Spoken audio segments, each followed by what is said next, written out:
Back now to the WFISD's back to school plan. By next Thursday, August 6th, parents have to decide whether they want their child to do in-person education or remote learning. Forms will be sent out to parents on Monday, and the final plan will be released on that tomorrow. If parents choose the face-to-face option, students and teachers will attend class in person 5 days a week with additional safety measures. Due to class size, the district cannot guarantee 6 feet of distance. Therefore, everyone will be wearing a mask. That's a requirement. If parents select the remote option, the educational content covered will mirror the instructions given during the in-person class.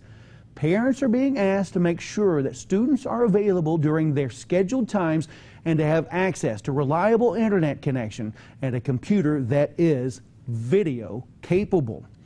Well, WFISD Superintendent Michael Kuhrt presented the plan to the school board this morning during this special session, and he joins us now to talk about all of this. He's going to talk about it by answering your questions. Thanks so much for being here today. Of course.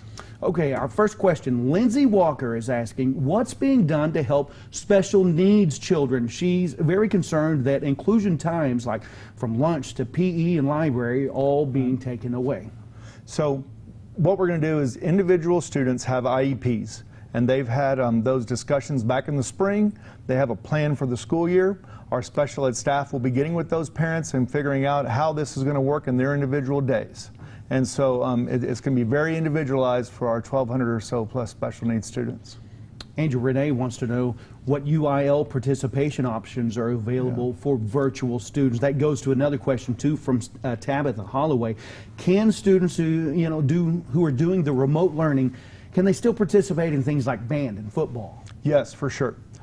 Whether you come face-to-face or you choose a remote option, either one, you're still able to participate in UIL activities and any kind of extracurricular activities that we have. How is that going to work? If they're at home, will they just stay in contact, for instance, with their band instructor, right, to find out when they should meet? How does that work? They will have an online activity or a asynchronous or synchronous activity during their class period, but either for before school practice or after school practice, they'll need to get their way to school. Parents will have to bring them to school and pick them up, and then they can be there for before school or after school practices. Okay, and then they head back home and yes, for band instruction or football. Correct. Football practice, gotcha. How would the CEC programs work online for the online students?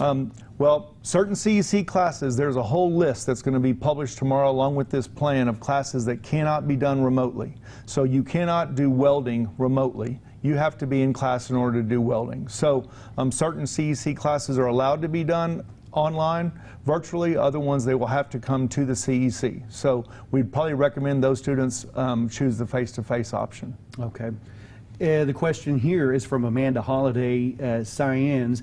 Is there already a plan in place if a classmate or teacher tests positive for COVID-19? Correct. If somebody tests positive, that student, well, they won't come back to school. There's a time period. They have a 14-day quarantine, and then they have to be free from symptoms for 24 hours before they're able to come back to school once that 14-day period is over. There's also steps like the contact tracing. The health department will be doing contact tracing just like they do with everybody else, and students that had close contact with that student for a period of time may be quarantined as well. Okay, so a whole class might be quarantined. Probably not a whole and not class. be able to come back if, let's say someone in a classroom is test positive for COVID-19, a teacher or a student, and they've been together with that entire class. Is it possible that entire class would be out for those 2 weeks? Chances are not. Chances are the students that sit right around that student, if they've been in contact with them for more than 15 minutes, then they might be quarantined. Again, it's going to be dependent upon mask usage. Were they all wearing masks? Were they together for an extended period of time?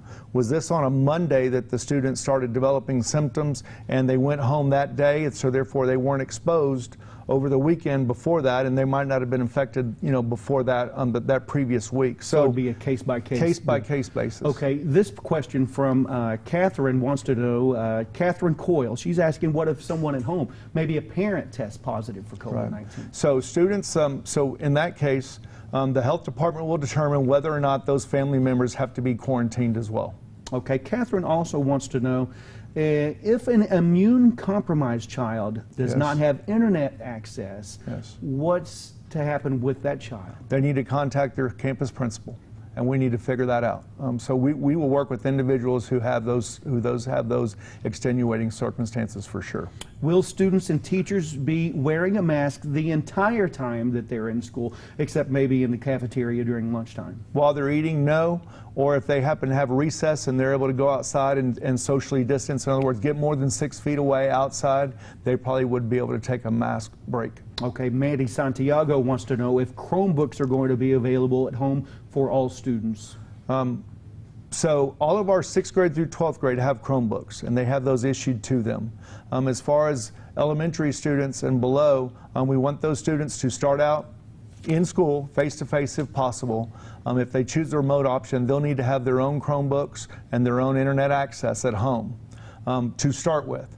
We've ordered MiFis and we've ordered more Chromebooks so that way everybody can have one. But for their individual situation, their best bet is to contact their principal. Nobody could possibly imagine what this has been like for you guys. With the school board and all the leaders throughout the school system, yourself included. I mean, Austin has given you some guidelines, given you some tips, but is Austin basically leaving this up to the districts? We have certain perimeters in which we can work. We have certain must-dos. We must offer face-to-face instruction for anybody who wants it. Everything else has kind of then been up to us. And we have a great team here in WFISD, and they've done a great job. And so things are getting worked out, plans are being put in place, but you never know, things could also change as we go forward. We plan to start school on August 20th, and then the 21st we'll make adjustments. And adjustments probably will be made every single day. All the time. Mr. Kuhrt, thank you very much for coming by. So much information here. So glad to get it to the parents there at home. Thank you again. Well, the WFISD Foundation is selling everything from pullovers, hoodies, masks, and T-shirts to raise money for students who need extra school supplies like masks, water bottles, and hand sanitizer.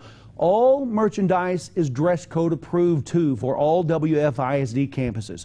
Now, for a link to all the merchandise available, just look inside this story over at Texomashomepage.com.